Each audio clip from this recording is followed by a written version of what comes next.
Nacional dos Trabalhadores em Estabelecimentos de Ensino.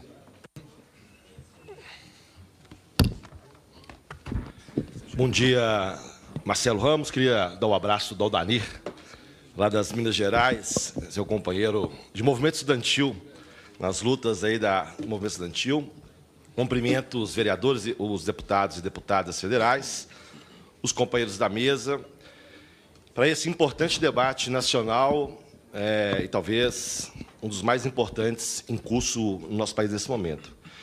Primeira questão, queria dizer que esse tema para nós da educação é muito caro na luta política ao longo do século, né?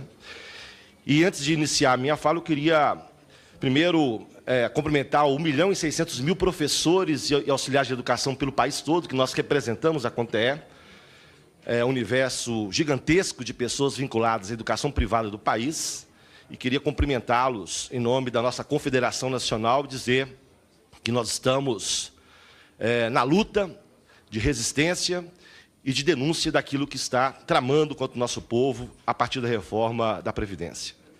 E queria me solidarizar ontem nessa casa com o Igor e a Mariana Dias, que tiveram o seu direito cassado de falar numa comissão de educação dessa casa, num debate onde esses dois estudantes, presidente da UBS e presidente da UNE, que representam milhões de alunos e estudantes desse país, tiveram a palavra cortada ontem. Infelizmente, a nossa solidariedade a esses dois companheiros, que no dia 30, com certeza, falarão pelas ruas do Brasil. Eles terão essa possibilidade de falar pelas ruas, porque ali, possivelmente, não serão cassados o direito de falar. Nós temos feito um debate, eu sou vereador em Belo Horizonte, além de presidente da Confederação Nacional. Nós tomamos uma decisão de ir em todas as vilas e favelas de Belo Horizonte, numa chamada caravana pela cidadania e pela Previdência. Não há uma vila e favela em que você discute essa reforma, em que não causa uma revolta latente naqueles que escutam o que está tramando contra os mais pobres desse país. Os mais pobres desse país. 85% daquilo que pretende cortar na Previdência vai ser dos que recebem de 1 a 2 salários mínimos. A revolta ela é crescente e nós contamos com essas comunidades que tiveram posição de votar, inclusive, no candidato atual da presidente, mas vão compreendendo o que está em jogo nesse país. A proposta da PEC, na nossa avaliação, ela não é uma reforma, porque quando você reforma, você discute avanços e alguns ajustes. Nós não somos contra discutir políticas públicas, porque as políticas públicas precisam passar por avaliações permanentes, e nós precisamos discutir as políticas públicas, mas o que nós estamos aqui a debater não é uma reforma. É aquilo que o presidente disse nos Estados Unidos. Nós não viemos para construir, nós viemos para destruir. Então, o que se propõe nessa discussão é a destruição da Previdência Pública brasileira e a destruição da Seguridade brasileira. Talvez um dos maiores símbolos da história brasileira recente foi o Ulisses Guimarães levantar a Constituição em 88 e dizer: está aqui a Constituição Cidadã. Depois de um período trágico da história brasileira, onde os trabalhadores e o povo só perderam direitos a partir de 64, principalmente até os anos 80, e ali se tentou construir o mínimo de um arcabouço social para garantir ao povo brasileiro uma situação melhor. E estava ali, na Seguridade Social, com certeza, os elementos centrais daquilo que se discutiu ao longo de 30, 40 anos no Brasil, que foi a construção da saúde, da previdência e da assistência.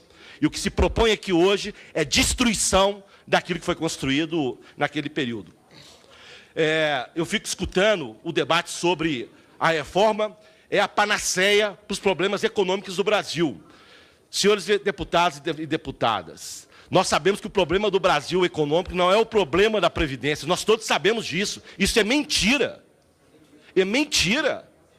O Brasil investe hoje, a taxa bruta de investimento, eu sou economista, a taxa bruta de investimento do Brasil é metade do que era há 5 anos atrás.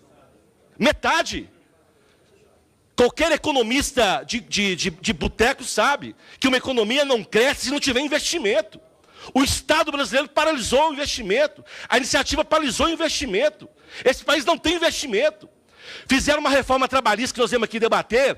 Vocês diziam, Ah, vamos fazer a reforma trabalhista porque nós vamos resolver o problema do emprego do Brasil. O que aconteceu? Desemprego em massa. E não só desemprego em massa.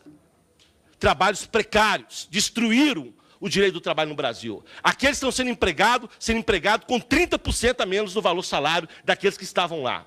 E novamente voltam com a mesma discussão, a mesma panaceia. Ou seja, ou faz a reforma da Previdência ou o Brasil quebra. Ora, um país que diminui em torno de 9% o PIB dele, desde 2014 até agora, e aponta para o primeiro trimestre desse ano um PIB negativo, o que vocês querem? Se a receita não tem o mesmo parâmetro da despesa, se o país não cresce, se o país não desenvolve, aí diz, precisa de problema fiscal. Olha, o problema fiscal do Brasil, senhores e senhoras, só vem aprofundando os seus problemas, desde 2014 novamente. Nós chegamos a 32% do PIB, a dívida pública brasileira. Hoje extrapolou quase 90%. Então, o problema é o problema de tratar as questões que são reais aqui no nosso país. E não tratar de um assunto que talvez, na cabeça do mercado, porque o mercado se exige, quem ganha nessa reforma não são os trabalhadores, não é o povo, não é a sociedade, não são os trabalhadores rurais, urbanos, professores, nenhum desses ganham. Todos perdem.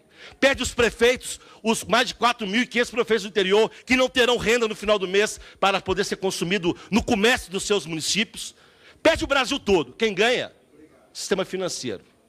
Esse vai nadar de braçada se essa reforma passar da forma que se apresenta aqui.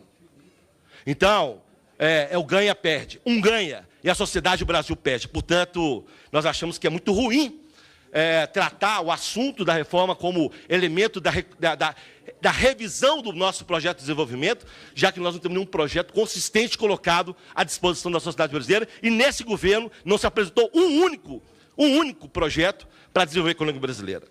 Por que nós queremos, senhores e senhoras deputadas e deputados, discutir a questão da educação? Eu só fico impressionado. Quando começa a questão da campanha, todo mundo fala, a educação, precisa valorizar a educação, precisa resolver o problema dos professores, preciso resolver o problema da educação. Esse é o discurso na boca de 100% dos candidatos a deputado, a vereador, a senador, a discussão sobre a educação. E na hora que os senhores têm a condição de melhorar a qualidade, um mínimo de qualidade, porque a qualidade é precária no nosso país, a educação, o senhor sabe isso, né? Nós somos uma opressão penosa. Alguém já deu aula aqui nesse plenário? Já? O senhor sabe o que é ficar 2, 3 turnos numa sala de aula numa periferia desse país? O senhor sabe o que é ficar 2, 3 turnos numa escola privada desse país sob pressão dos pais alunos? O senhor sabe o que é trabalhar durante a semana toda e no final de semana ficar em casa, sábado e domingo corrigindo prova? O senhor sabe o que é envolver a sua emoção na relação do seu objeto de ensino-aprendizado, que é seu aluno, que tem uns problemas lá na família, tem uns problemas na sociedade, e viver e conviver com essa tragédia permanente desses alunos? O senhor sabe o que é isso? O senhor sabe como mexe com o emocional, com a vida dessas pessoas? O senhor tem dimensão disso? Como comporta essa relação entre professor e aluno nessa dimensão humana, que é a dimensão que nós construímos? É uma profissão penosa. Nós temos um alto índice de adoecimento, senhores deputados e deputadas. Nós temos pesquisa do Sindicato dos Professores de Minas Gerais, e nós temos de vários sindicatos que eu gostaria que vocês pesquisassem. 87% dos professores da rede pública e privada estão adoecidos. Vários tipos de doenças cometidas com esses profissionais. Porque a relação de trabalho é uma ação dura. Não podemos desconsiderar isso. Uma profissão, senhores deputados e deputadas, de baixíssimo salário. A média salarial de um professor da rede privada no Brasil, do ensino fundamental, não passa de R$3.000 por mês. Baixíssimo salário e condições de trabalho.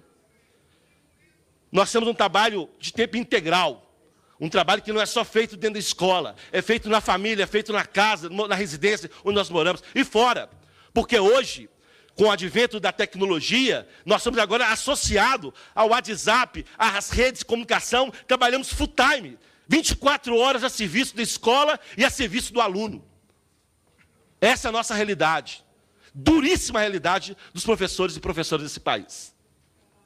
Portanto, o que nós estamos discutindo aqui é que nós precisamos tratar essa profissão. os 4.500.000, 1.600.000, 6 milhões, sei lá, das universidades públicas, uns 7, 8 milhões de trabalhadores e brasileiros, que são colocados na marginalidade nesse país. Na marginalidade. E nós podemos aceitar essa situação. Para vocês terem ideia, o contrato, a reforma trabalhista, porque fala o seguinte, a reforma será feita exclusivamente com professores e professoras. Ora, o que aconteceu conosco na reforma trabalhista, não sei se vocês estão acompanhando isso também, trabalho intermitente, o professor vai dar aula 2, 3 aulas em cada escola, anda de escola em escola. Contrato de pejotização, que sequer paga a previdência, não tem como comprovar, inclusive, que eles tiveram acesso, tiveram a sala de aula dando aula. A terceirização, criando formas de contratação que não é para educação. Esse professor não terá na sua carteira de trabalho como professor. Você não tratar de outra coisa qualquer, de menos de professor. Então, a reforma trabalhista que vocês disseram que resolveria o problema da educação, só precarizou, só destruiu a relação de trabalho. E esses milhões de professores milhares não serão aposentados. Sabe por quê? Porque sequer será reconhecido no seu contrato de trabalho a relação de trabalho. É isso que está acontecendo lá na base agora. Essa é a realidade. E vão dizer que ele é professor.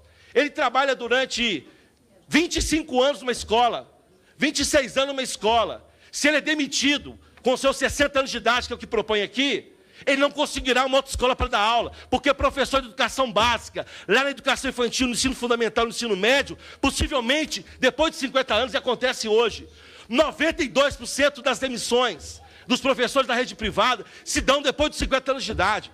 São considerados velhos, pessoas que não têm condições de continuar a lidar com a educação infantil.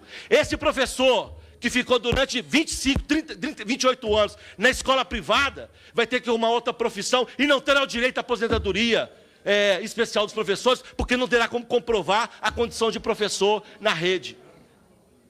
Portanto, é um conjunto de ataques. O professor da rede privada, senhores deputados e deputadas... Tempo, professor. Trabalho em média, eu vou concluir, trabalho em média 9 meses por ano ao longo da sua jornada, ou seja, ele perde 30% de sua vida desempregado. Isso projeta ainda mais 9 anos, não é 70 anos de idade.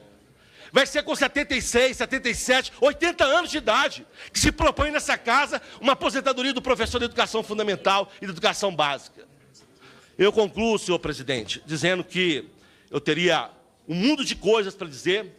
Lá nas nossas vilas e favelas de Belo Horizonte, nós temos 2 horas para conversar. Estamos conversando, mostrando para o povo brasileiro o que está acontecendo. Queria chamar um detalhe para os senhores deputados e deputadas. O que o governo apresenta como redução do custo, no caso dos professores e professoras do Brasil, é de 12 bilhões de reais. Do seu 1 trilhão e 200, aqueles números fantasmagóricos que estão apresentando.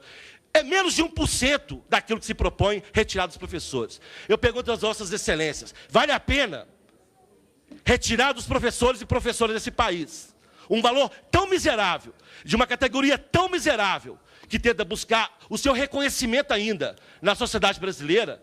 Merece essa atitude dessa Câmara dos Deputados? Eu penso que não. Portanto, pensem, porque a nossa aposentadoria especial não é porque nós temos privilégios. Nós não somos privilegiados. Aliás, nós sabemos quem são os privilegiados que o governo aponta. Nós somos trabalhadores que durante toda a sua vida desenvolvem uma profissão de forma digna para formar uma sociedade. Portanto, tratem com carinho a profissão de professores e professoras desse país, porque não será dessa forma que nós vamos construir uma nação diferente, destruindo quem ensina o nosso povo, a nossa sociedade, os mais pobres desse país.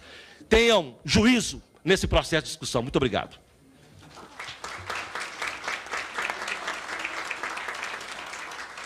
Antes de passar